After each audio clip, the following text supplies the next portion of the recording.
हर हर महादेव, जय भोलेनाथ। नमस्कार दोस्तों, मैं साधना पांडे मार्गदर्शन पे आपका स्वागत करती हूँ। दोस्तों 22 अगस्त श्रावणी पूर्णिमा, ये एक बेहद शुभ संयोग है।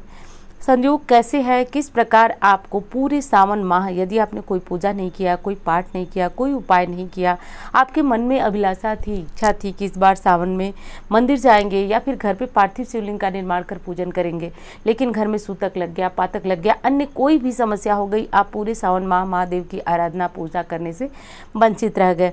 तो ऐसे में सावन पूर्णिमा, दोस्तों पूर्णिमा ऐसे ही पूर्ण तिथि मानी जाती है। और सावन की पूर्णिमा यदि इस पूर्ण तिथि में आपने कोई एक उपाय कर लिया तो निश्चित रूप से आपको पूरे सावन का लाभ तो मिलेगा ही। और जो कामनाएं आपके मन में चल रही थी, जिसके लिए आपने सोचा था कि मैं इस बार सावन में संकल्प कर महादेव की पूजा आराधना करूंगी, जलाभिषेक करूंगी, और आप उससे वंचित रह गए, अभी भी समय है। यदि सावन पूर्णिमा के दिन आप ये उपाय कर लेते हैं तो संपूर्ण सावन का फल प्राप्त होता है। और आपके मन में जो भी इच्छा थी, जो भी कामना थी, जिस किसी कष्ट के कारण आपने सावन में संकल्प लेने वाले थे आप कि आप महादेव का जलाभिषेक करेंगे, पूजन करेंगे, तो वो समय अब आ गया है। वीडियो पहले दे रही हूँ तो बातों को समझ लीजिएगा, नोट कर लीजिएगा, और ठीक उसी विधि से आपको महादेव को मनाना है। देखिए दोस्तों, शास्त्रों में कहा गया है कि सावन पूर्णिमा का अपना एक अलग ही महत्व होता है। वैसे तो हर महीने की हर महीने की पूर्णिमा और अमावस्या बहुत अधिक फलदायी होती है, आप जानते ही हैं। मैं हर बार आपको कोई ना कोई उपाय बताती भी हूँ, लेकिन सावन पूर्णिमा दान पुण्य और पूजा पाठ के लिए, महादेव को प्रसन्न करने के लिए सबसे अच्छा दिन माना जाता है। करना यह है दोस्तों कि आपको सावन पूर्णिमा के दिन किसी एक मंदिर का चयन करना है। आप पूछेंगे घर में यदि आपने शिवलिंग रखा है तब तो मुझे पता ही है आप सारे दिन पूजा पाठ करते ही होंगे, लेकिन आपको आज के दिन किसी न किसी मंदिर में ही जाना है।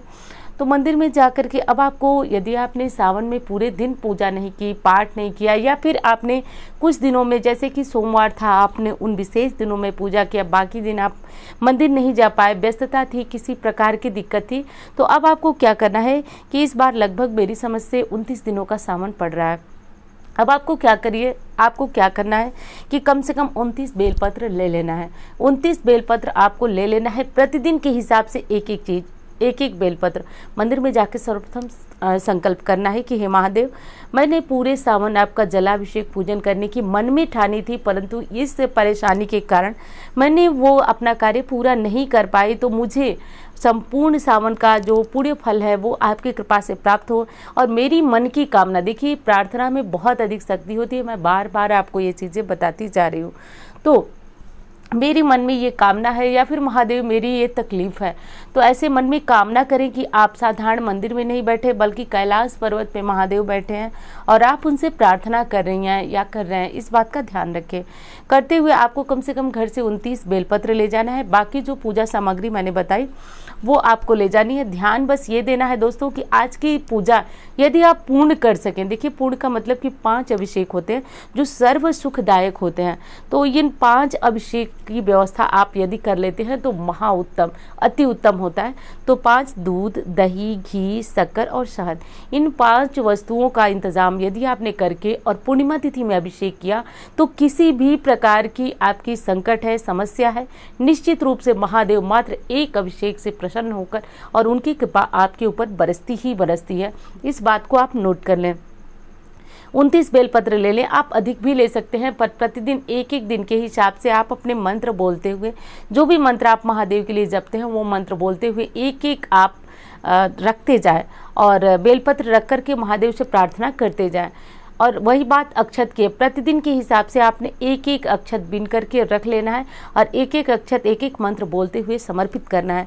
दोस्तों कहा गया है कि यदि कोई व्यक्ति पूरे सावन पूजा पाठ भक्ति भाव से वंचित रह गया तो पूर्णिमा की पुण्य तिथि में यदि इस प्रकार के उपाय कर लेता है तो निश्चित रूप से महादेव उसकी झोली भर ही देते हैं, चाहे समस्या किसी भी प्रकार की हो, चाहे वो रोग से परेशान हो, चाहे लक्ष्मी की कृपा नहीं हो, चाहे बच्चा कहना नहीं मानता हो, पति से अनबन हो गई हो, विवाह नहीं हो रहा, किसी भी प्रकार की समस्या है, आप ये काम कर लें। यदि धतूरा मिल जाता है तो आपको 29 धतूरे ले लेना है। ये चीज़ें थोड़ी सी मुश्किल है, धतूरा थोड़ा मुश्किल है, लेकिन यदि आपको मिल जाए तो रखें ज़रूर, इतना ध्यान रखें। नहीं मिल पाता है तो कम से कम एक जो भी मिल पाता है वो रखें। बस मन में कामना करें कि हे भोलेनाथ, मैं पूरे सावन की पूर्णता आज कर रही हूँ, कृपा आपको करना है, मुझे आपको जो है कि प्रसन्न करने के लिए मैं ये सारी चीज़ें कर रही हूँ। अब आप देखिए, मेरी कामना आप पूर्ण कीजिए।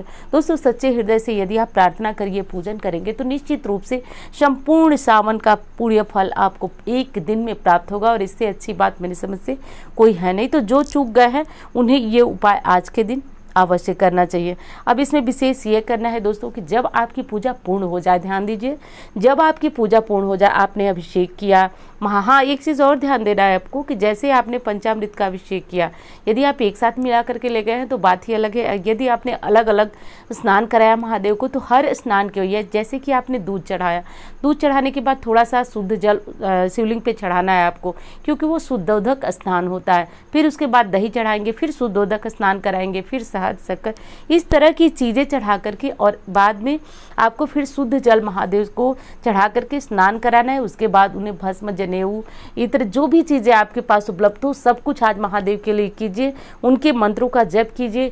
यदि आपके मन में बहुत ज़्यादा कष्ट है, आप चाहते हैं कि शीघ्र कामना पूरी हो, तो वहीं खड़े होकर के मंदिर में और शिव तांडव स्तोत्र का पाठ करें।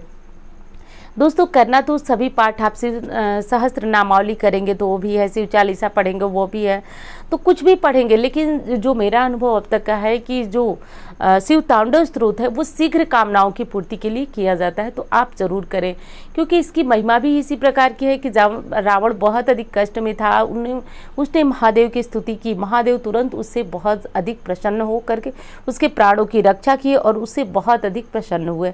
तो कलयुग में भी इस स्तोत्र के बारे में कहा जाता है कि जो कोई स्तोत्र को पढ़ता है, महादेव की कृपा का भागी किसी भी स्थिति में हो बन ही जाता है। तो ये चीज़ आपको ध्यान रखना है। अब जब आपकी पूजा पूर्ण हो जाए, आपने सारी पूजा पाठ अभिषेक वगैरह कर लिए, आरती ज़रूर करें, क्योंकि कपूर से आरती करने से जो आपकी पूजा पाठ में त्रुटि चूक रह जाती है वो सारी पूर्ण हो जाती है। तो अब आपको आरती करने के बाद एक नारियल घर से ले जाना है। देखिए, बहुत लोग, जैसे कि मैंने शिव पूजा की थाली बताई थी, तो उसमें बहुत लोग तो नहीं, लेकिन 2-3 कमेंट ऐसे आए थे कि दीदी शिवलिंग पे नारियल नहीं चढ़ता। ये कहाँ लिखा हुआ है ये मुझे नहीं पता, लेकिन शिवलिंग पे नारियल चढ़ता है, ये मैं बता रही हूँ कि आप बिल्कुल चढ़ाइए। किसी पूजा की पूर्णता के लिए नारियल का होना बहुत आवश्यक है। तो आप ले लें और उस पर आपको कलावा बांध लेना है, 5 बार 7 बार बांध करके ओम लिख लें। ओम लिख सके तो, नहीं तो कम से कम एक टीका ही दे दें चंदन से, और दे करके ये महादेव को समर्पित करके कहें कि महादेव मेरी कामना को पूर्ण करें। देखिए, नारियल जो है कामनाओं की पूर्ति के लिए भी हर पूजा पाठ में इस्तेमाल होता है। महादेव के समक्ष जब आप नारियल अर्पित करते हैं तो 100% मानी जाती है कि अब आपकी कामनाएं महादेव की कृपा से पूर्ण होती है। दोस्तों, यदि आपने श्रावण पूर्णिमा में ये उपाय कर लिया तो तीसरी पूर्णिमा आते आते आपकी कैसी भी कामना हो, निश्चित रूप से महादेव की कृपा से उनके चरणों में होती है, तो वो सुन ही लेते हैं, पूर्ण कर ही देते हैं। इस बात का ध्यान रखें। तो इस उपाय को श्रावण पूर्णिमा के दिन अवश्य करें। उम्मीद करती हूँ जानकारी आपको बहुत पसंद आएगी। मिलती हूँ इसी तरह के वीडियो के साथ। धन्यवाद।